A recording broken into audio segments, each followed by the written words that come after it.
বিসমিল্লাহির রহমানির রহিম। মোহাম্মদ কিচেন থেকে আসসালামু আলাইকুম। আজকে আমি ঐতিহ্যবাহী সিলেটের তুষারসিনী তৈরি করব। আমি সিলেটের, তো এই তুষারসিনীটা আমি একদম ছোটবেলা থেকে দেখেছি, আমাদের বাসায় করা হয়। আমার আম্মা অনেক ভালো করে করেন। আজকে আমি দেখাচ্ছি কি কি লাগলো আমার এই তুষারসিনী তৈরি করতে।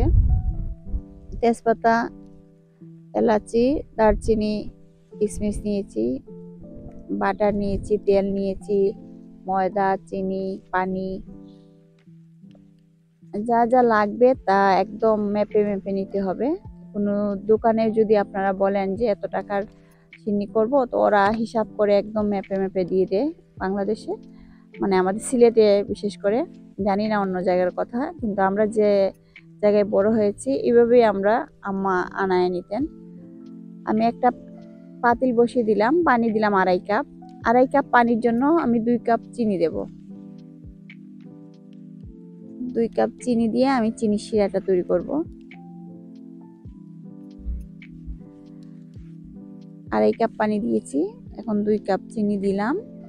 চিনির সাথে আমি দারচিনি, এলাচি, কিশমিশ এবং তেজপাতা দিয়ে দেব। কেউ কেউ বাদাম দেন, ড্রাই ফ্রুট দেন, তবে ওইগুলা এই চিনির সাথে যায় না। আমি আমার আম্মাকে কোনোদিন দেখি না এইসব দিতে, আমিও দিচ্ছি না। শিরাটা বসিয়ে দিলাম, 1 ঘন্টার মতো আমি চুলায় বসিয়ে রাখবো। অল্প আগুন দিয়ে আমার এই চিনি শিরাটা তৈরি হয়ে যাবে। এদিকে একটা প্যান বসিয়ে দিলাম, প্যানের মধ্যে আমি 1/2 কাপ তেল দিয়েছি, 1/2 কাপ বাটার দিচ্ছি। চাইলে আপনারা পুরাটাই ঘি দিয়ে তৈরি করতে পারেন, তবে বেশি রিচ হয়ে যাবে।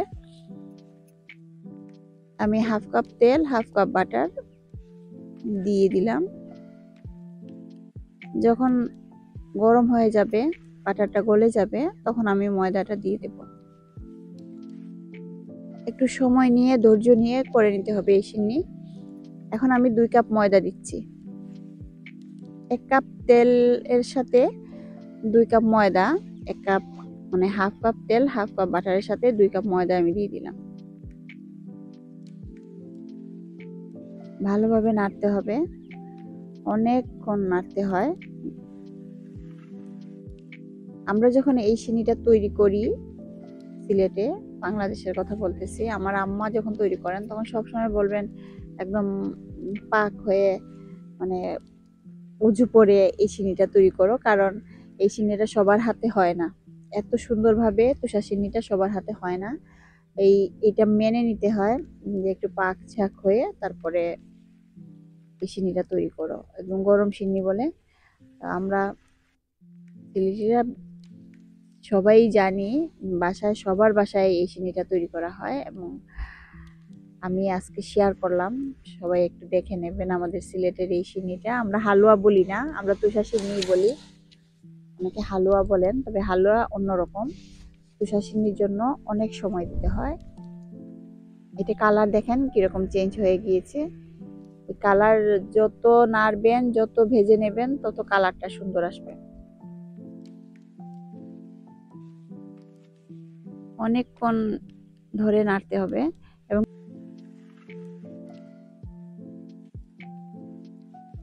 ভালো একটা পাতিল যদি না হয়, আপনার বারবার ধরে যাবে নিচে দিয়ে এই ময়দাটা।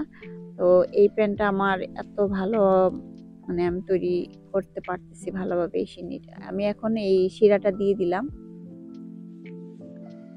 এই শিরাটা দেওয়ার সাথে সাথে, মানে সাথে সাথে এত নাড়া করতে হবে, মানে নাড়া বন্ধ করাই যাবে না, না হয় এই যে ময়দার হয়ে যাবে, এই যে ছোট ছোট দানাগুলো হয়ে যাবে, মিশবে না ভালোভাবে চিনি শিরার সাথে। অনেক সময় নিয়ে নাড়তে হবে এবং একদম শক্ত হাতের নাড়া দিতে হবে। আমি হাজবেন্ডকে দিয়েছি, উনি নেড়ে দিয়েছেন আমার এই তুষার সিন্নি।